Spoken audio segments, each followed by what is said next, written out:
शकता की त्याच्यात 2 तुकडेच झाले आणि माझं बॅड लक. तर आपण कोणती पण नवीन वस्तू घेतो त्याचा आनंद तर फार राहतो. जो मला पण आनंद होता, असं नव्हतं की नव्हता. पण ते घ्यायच्या आधी माझ्यासोबत 1-2 इन्सिडेंट झाले आणि त्याच्याबद्दलच हा व्हिडिओ राहणार आहे, की काय इन्सिडेंट झाले. आता तुम्ही बघू शकता त्याच्यात म्हणजे 2-2 लूक आहे. तर मी 2 वेळा गेली आणि फायनली मी मोबाईल घेतला आहे. तेच मी या व्हिडिओमध्ये तुम्हाला सांगणार आहे. कसा वाटला हा व्हिडिओ कॉमेंट करून सांगायला विसरू नका आणि चॅनलला सबस्क्राईब करून मला सपोर्ट करायला विसरू नका. तर स्टार्ट करूया आपण व्हिडिओ.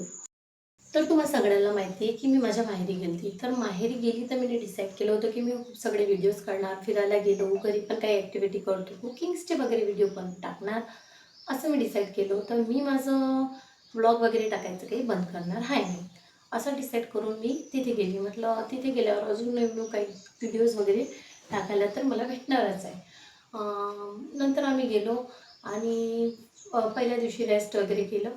सेकंड दिवशी यशूने खेळत होती यशू आणि जसं मी तिच्या हातात मोबाईल दिला, तर ती गेली आणि पाण्यातच मोबाईल टाकून दिला माझा.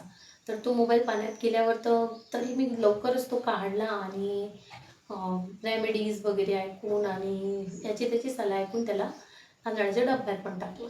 मी म्हटलं चला आपला मोबाईल स्टार्ट झाला पाहिजे. जसं तो पाण्यात गेला तर माझं पूर्ण दिवस काही चित लागतच नव्हतं. म्हटलं आता काय होणार, हा बिघडून गेला, असं तसं व्हिडिओज रेकॉर्ड करायची खूप सगळी प्लॅनिंग होती माझी. तर मोबाईल मी टाकला. संध्याकाळपर्यंत मोबाईल थोडा थोडा चालायला पण लागला. डिस्प्ले पण काही एवढं खराब झालेलं नव्हतं. म्हटलं चला मोबाईल ठीक होऊन गेला. तर मला थोडंसं जीवाला आश लागलं, चला आपला मोबाईल स्टार्ट झाला आहे. मग दुसरा दिवस झाला. सकाळीच यशूने पुन्हा मोबाईल घेतला आणि थोडासा हलकासा तिच्या हाताने पडला. म्हणजे काही फेकला वगैरे नव्हता, हलकासा पडल्यासारखाच होता आणि त्याचे 2 तुकडेच झाले. 2 तुकडे म्हणजे डिस्प्ले वेगळा, मोबाईल वेगळा, दोन्ही वेगळे वेगळे होऊन गेले. आणि ते पाहून तर माझं मूड खूपच अपसेट झालं होतं. म्हटलं आता की चला याला रिपेअर करून घेऊ, विचारून पाहू 2-3 जणांना की याला किती खर्च आहे, काय खर्च आहे, असा विचार करून मी म्हटलं चला याला रिपेअरच करून घेऊ. आता रिपेअर करायला मी 2 शॉपमध्ये गेली आणि माझं बॅड लक, एक शॉपवाला होता नाही, एक शॉप बंद होतं. मग माझं पुन्हा मूड माझं ऑफ होऊन गेलं. म्हटलं चला याला रिपेअर पण नाही करायचं, आता घरचे फोन आहे, 2-4 दिवस आपण असेच काढून घेऊ, फोन वगैरे येतात तर हे मॅनेज होऊन जाणार. तर घरी पण फोन होते दादाचा, वहिनीचा वगैरे, तर म्हटलं चला तेच यूज करू आपण 2-4 दिवस. तर तसं विचार करता करता 2-4 दिवस निघून गेले. 2-4 नाही, 8 दिवस निघून गेले. तिथे गेल्यावर फॅमिली टाईम स्पेंड करा, फॅमिलीसोबत गोष्टी, गप्पा, मग फॅमिलीसोबत खूप एन्जॉय करायला मी विसरूनच गेली. फोनचं रेकॉर्डिंगचं विसरून गेली, सगळं विसरून गेली. म्हटलं चला मोबाईल नाही आहे तर तसं थोडंसं मोबाईलपासून दूर राहिलं, फॅमिली टाईम स्पेंड केला तर छान आहे म्हटलं. तर मग मी काही एवढं लक्ष दिलं नाही आणि मोबाईल पण रिपेअर केला नाही आणि नवीन पण नाही घेतला. 15 दिवस सारखे होऊन गेले. तेवढंच तसंच टाईमपास माझा चालू होता आणि मी रेकॉर्ड पण नाही केलं काही. आणि थोडे थोडे जे व्हिडिओज तुम्ही माझे बघता ते माझ्या दादाच्या, वहिनीच्या मोबाईलमध्ये मी रेकॉर्ड केलेले. तर यशू भावाला तू नवीन फोन घेऊन टाक, की आता तो फोन तसं पण तू यूट्यूबवर व्हिडिओ वगैरे बनवते, हे बनवते, ते बनवते, तर तुला एक नवीन फोन घेऊन घ्यायला पाहिजे. तर तू आता त्याच्यात काही इन्व्हेस्ट करू नको, एक नवीन फोन घेऊन घे. तर मी म्हटलं गोष्ट खरी आहे, पण अजून मग मी तसंच विचार करत करत नवीन घेऊ, हा रिपेअर करू. 8 दिवस पुन्हा मी काढून घेतले. 8 दिवस काढले. मग यशू भावाला आता तुझं EMIचा टाईम होऊन गेला आहे, तर तू मोबाईल तुला लागणारच आहे. तर तू डिसाईड कर तुला मोबाईल घ्यायचा आहे की रिपेअर करायचा आहे. तर ते म्हणाले तू रिपेअर नको करू, तू न्यूच घेऊन घे.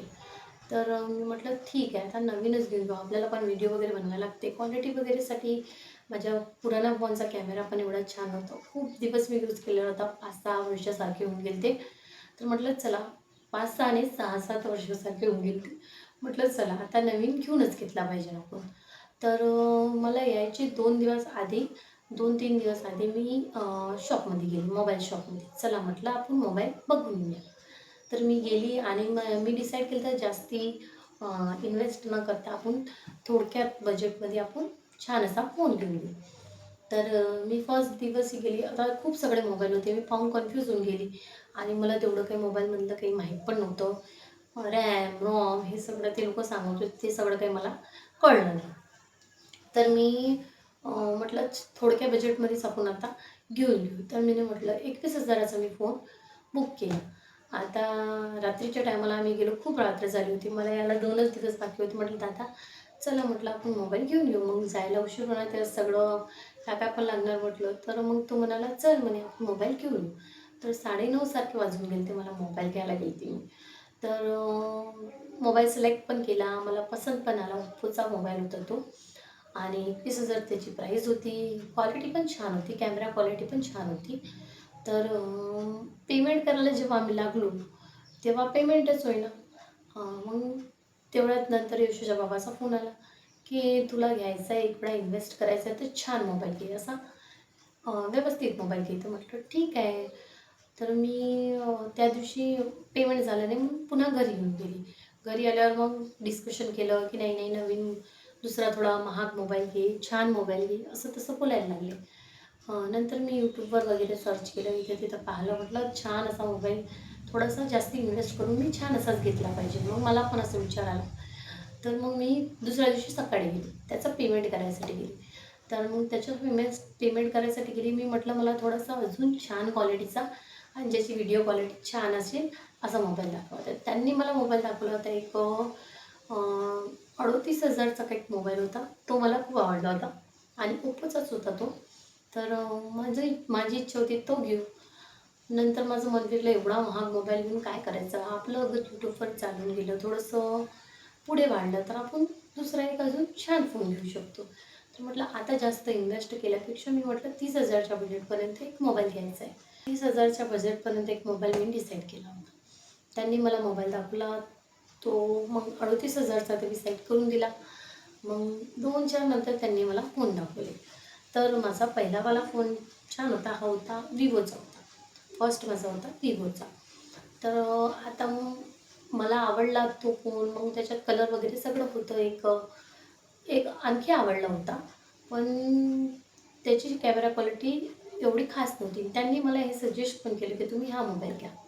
तर मग मी दुसरा मोबाईल घेतला आणि फायनली असं करता-करता माझा मोबाईल डिसाईड झाला. तर मी मोबाईल घेतला आणि खूप चांगली क्वालिटी आहे. तुम्ही क्वालिटी याच्यावर पाहू शकता. मी त्याच्यातच रेकॉर्ड करत आहे.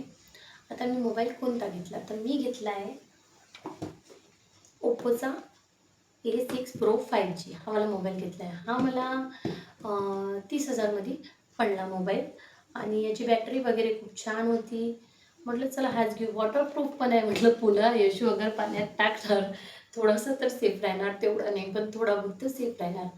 आणि आयरन बॉडी होती वगैरे, मी खूप सगळे त्याच्यात बेनिफिट्स पाहिले आणि मग मी हा डिसाईड केला, की मला हा मोबाईल घ्यायचा आहे. तर मी घेतला हा वाला मोबाईल आणि याच्यात कलर मी घेतला होता हा डार्क ब्राऊन कलर, चॉकलेटी कलर आता म्हणू शकता याला. असा कलर घेतला मी, ब्राऊन कलर. तर मी तुम्हाला मोबाईल बी दाखवते. खूप छान मोबाईल आहे. सो मंडळी, मी हा मोबाईल घेतला आहे Oppoचा. तर हा असा याचा लुक आहे आणि बॅकमधून हा असा दिसतो. पाहू शकता किती स्टायलिश दिसत आहे. असा याचा लुक आहे. आणि हा मोबाईल मी परचेस केला आहे आणि क्वालिटी पण याची खूप छान आहे. मला कसं वाटलं माझा नवीन फोन हा मला कॉमेंट करून सांगायला विसरू नका आणि मला आणखी कोणता एवढ्या बजेटमध्ये छान असा मोबाईल भेटू शकत होता हे पण मला कॉमेंट करून सांगायला विसरू नका. कसं वाटला माझा हा व्हिडिओ कॉमेंट करून सांगा. चॅनलवर न्यू असाल तर सबस्क्राईब करा, लाईक शेअर पण करा. भेटूया आता नवीन व्हिडिओमध्ये. बाय.